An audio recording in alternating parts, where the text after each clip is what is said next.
Fatherhood at its finest. Let's jump right in.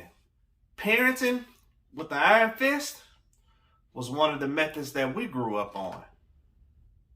Meaning being hard on your kid, but with structure. You had to ask for permission to do things back then, such as, can I go outside? May I have something to drink? Those were methods to teaching your kids structure. It also showed the kids how to obey and how to respect others. One of the most lost arts that we have right now is respect. These kids don't have any respect for adults. Respect starts at home. We have to start teaching these kids to respect others. And the respect starts with us. It's giving respect to our kids, showing them what respect means. They're visual learners, so they watch you, how you greet others, how you speak to others, how you speak about others. That's one of the learning tools for our kids today. And I think we need to talk more respect with them. And remember, first impression means everything. You will remember what happened at that very moment years down the line. And you could just not know. That baby just could not know. As a dad, communication and learning our kid language is one of the most important things that I think we need to address, because that helps us in communicating with them and getting through to them. We have to learn that we're not always right, because sometimes your kids can come to you and you're always right, and that can deter them from coming to you. We give answers sometimes and expect the kids to just pick it up. You never know how they perceive that message. How you said it may not be how they interpreted that message. As a dad, I have to make sure that I'm watching what I say and I'm watching what they do, because it'll kind of tell me whether they picked up on what I was saying. And if not, then I need to make sure I can explain it in more detail. We can't shut these kids out as if they don't have a voice. Every time we give an opinion as an adult, it's like it stops there. And when the kids try to express themselves, it's like we close the door. So what that does is it shuts the kid out. And what happens then? They go to other resources. They go to the streets. They then run into other kids that don't know. And guess how they get the information? From what they see on TV. Or what the neighborhood dude said. Because he didn't have any structure in his home. He didn't have anyone talking to him in some cases. So they all trying to figure it out. And by you being shut out, you can't be the mediator. We have to make sure that our kids are able to voice their opinion. And we're not only listening, but we hear them. What I mean by hear them, we hear their voice, we hear what they're saying, we hear their opinion of something. Now we're able to have a discussion about that opinion, whether it's right or whether it's wrong. We can now break it down to better help them understand. And it also does something for us, because it can also be a learning tool for us as well as dads, because we don't know it all. In some cases, we're figuring it out, but we have a lot more knowledge. So that makes it a little easier.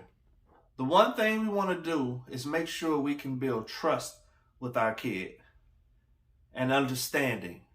That allows them to open up to us and talk to us more. And in discussion, we can kind of get to know one another, because that's important for us to make sure that we know one another. Your kid reach an age where they have their own identity. Make sure we watch what we put into the world, because kids watch what we do. And that's from being small, I'm going to say 7 years old, all the way up. They watch what we do. So your kid is a product of you. And those who are absent from the home, they are a product of the streets, because that's who raising them. Some kids think that we are just so negative. Parents are so negative. And if you think about it, every time they come to us with something or something we just don't like, we shoot it down. And we have a negative message to why we shot it down, or we just don't want to hear it. So what? We get tired of hearing negativity. So they're going to get tired of it at some point. You know, some fathers work a lot of hours, and that's including myself. I think we miss a lot of pivotal moments because of it. And I'm not saying that it's wrong, because it's just the nature of the beast. But we have to figure out a way to put the family, these kids, in our schedule so that we don't lose touch. Your absence, again, opens the door for someone else to teach. I mean, working is the way of life and how we support our families. A leader is one who knows the way, goes the way, and shows the way. A great leader has the ability to inspire action through proper guidance and mentorship, and use their knowledge to educate, and use their knowledge to educate others. A great leader also practices what he preached. Let's be better leaders and dads. Iron sharpens iron. Now, what I mean by that is, guys, let's make sure we can get together and talk about things. Women do it all the time. But I think our pride will not let us do it. I think some of your experiences can help others be better in raising their kids. And it'll be so shameful to die and take that knowledge with you, and you never spread that knowledge to someone else who can help their situation or someone else's situation. One thing I learned, that this generation idolize, and we're allowing the streets and the hood to raise our kids. The blind leading the blind. What we get is our kids idolizing what they see on TV. And they want those same perks and that same living. And they're willing to go the extremes to have it, when that lifestyle may not be real. Because remember, these rappers, they're not all gangster. But on that pen, you could be real gangster and you could be a killer. The great mentors are in your community. And that's what we have to lead them to. I would like our churches to step up to the plate and stop making it about business. You have to help support the village. These very kids and parents are pouring their hard-earned money into your churches, and you're not pouring anything back out to the community. The very way we can get to kids and keep them off the streets is for the churches to start supporting some of these programs. What's the very way we can get through to kids?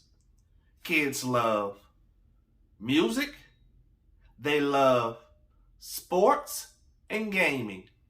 There are a lot of organizations out here, especially with sports, that does not get your support. How can you support? A lot of these big churches have gyms. We can use volleyball or AAU basketball, for instance. We call and ask to use your gym. You say it's not available. Well, guess what? By you making that church gym available, we can start the healing process. Because once we get them there, doing something they love, now we can start introducing them to some of these great mentors that's around. There's some great men there. And I think it's a great power for them to see these great men. Now you can start introducing them to God and other tools to use in life. And it doesn't cost a penny. They're going to come every day because they're doing something they love doing. And we're going to give back while we're there. Please make sure to comment below and share some of your experiences. And let's talk about it and try to become better men and better human beings. Because our kids are the future. And if we don't save them, until next time, I'll see you guys around. Stay tuned. Make sure to subscribe so that you can be updated on every show that's dropped. See you then. Bye for now.